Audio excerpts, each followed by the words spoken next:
my channel. My name is Jo from Jo Yoga, and I'm delighted that you have joined me here today. And I want to share a really personal story with you.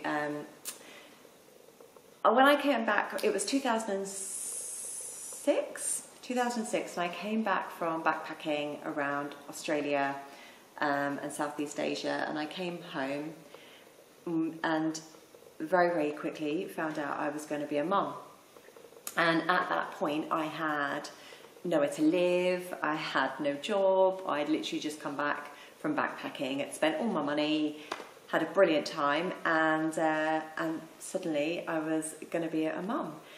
And I was staying at my brother's house with his children, so I was sleeping in my niece's bedroom on like a little put-you-up bed, and I was I 30? Yeah, I was 30 years old, and yeah, really, really like difficult times. When I look back now and I think, goodness me, I got a job as a receptionist for a conservatory company. Lovely, lovely company, but you know, not what I'd been doing all my life up until travelling. I've been a stage manager in the theatre, I'd lived the high life, and I'd had a great time in Birmingham.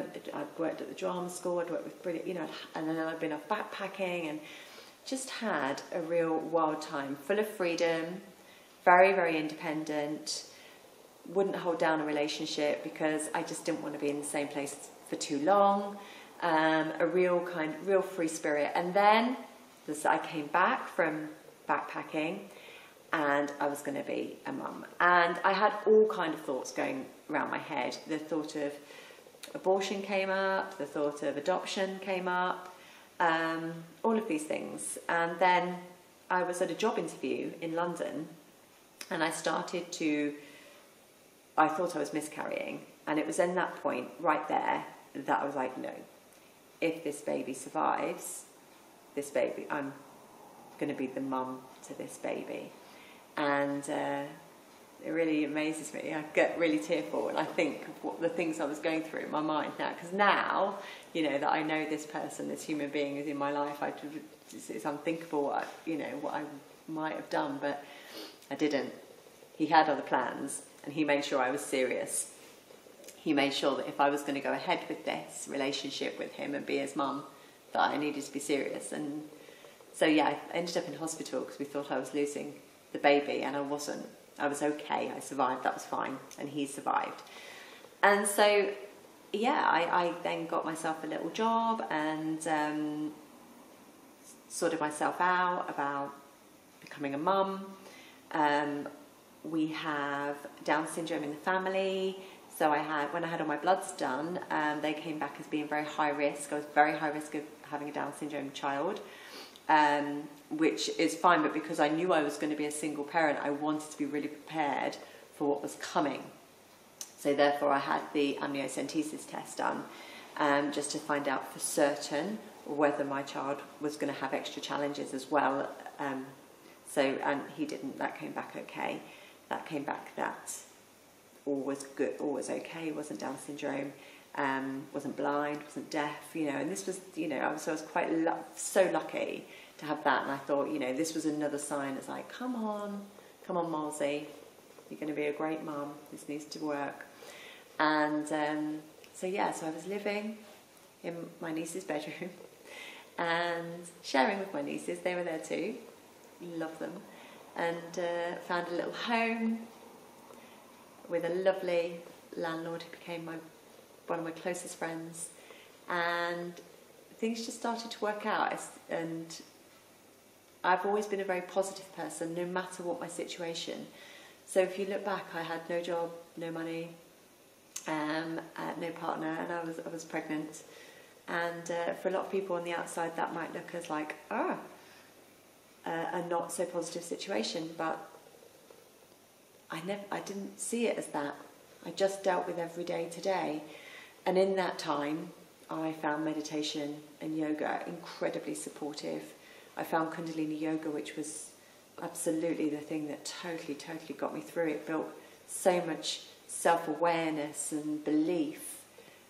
And, you know, in low times, I just knew I could just go inside and mantra and yeah, incredible strength that brought me through to the point of this baby being born, and I've never felt love like it. I remember looking at him and he looked like E.T., and because he was 10 days early, so his skin was really baggy, he looked really old, and I was like, oh gosh, you're so ugly, but you're so beautiful, I love you so much. And it took me 20 minutes to fall in love with him. During my pregnancy, I'd had to have all kinds of therapy and counselling because I was worried that I wouldn't love the child. I'd feel trapped and stuck. You know, I really did worry that that's how I was going to feel. And I mean, please share if your mother has ever felt like that, because I'm sure I'm not the only person to have thought that I might actually not like my child. But he was born, and yeah, 20 minutes it took me, and I was like, oh my goodness, I love him so much. And yeah, it was a beautiful relationship, and he was the making of me. And we've had lots of lovely little homes together. I met my boyfriend now, who I didn't want a boyfriend, I didn't need a boyfriend. In fact, I was incredibly protective over the bond that Charlie and I had, just the two of us. I was really protective over it. It took me 8 years to actually move in with my boyfriend because I was so protective over that space that we had. And I suppose why I'm sharing all of this with you is because I've always been a positive person, and I've always took each day as it comes, and I've never, ever, ever been a victim. I'm not a victim. My life is of my own making. I love my life. I live it absolutely to the full, no matter what situation I find myself in. And because of that, I turn it around. I turn life around. And definitely yoga meditation helped me because it taught me so much about myself. But also I love who I am, and I love my story and what I've been through. I don't regret anything. I don't carry any shame, because it's made me who I am today. And all the people that have come into my life. If a couple of years ago I made a New Year's resolution that I was to get rid of anything in my life that didn't make me happy, and that included people. And I know that sounds quite ruthless and quite hard, but I have to be happy and I have to be comfortable with who I am.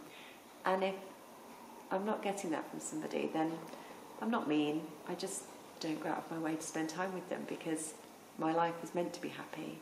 So is yours. And yeah, so I suppose my message for this video is just that it doesn't matter where you are in your life. If you feel that you're at rock bottom, just look up, because there'll be a way out. There'll be some light. There'll be someone you can lean on. There'll be someone you can turn to.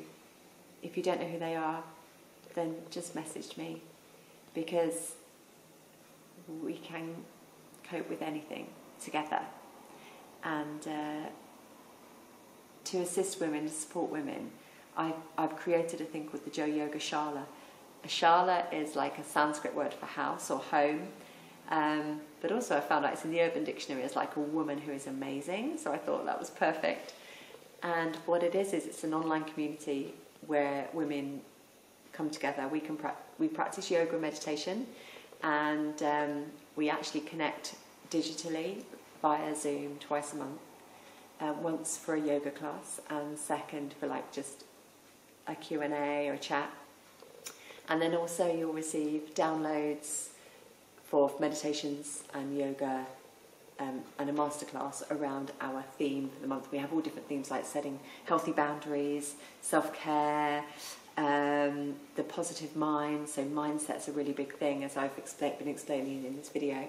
And yeah, so if you want to know more about the Jo Yoga Shala, I shall link it below, and I look forward to getting to know you more. Thank you so much for listening to my story. I hope it inspires you, and I hope it reassures you that you're never alone, no matter what.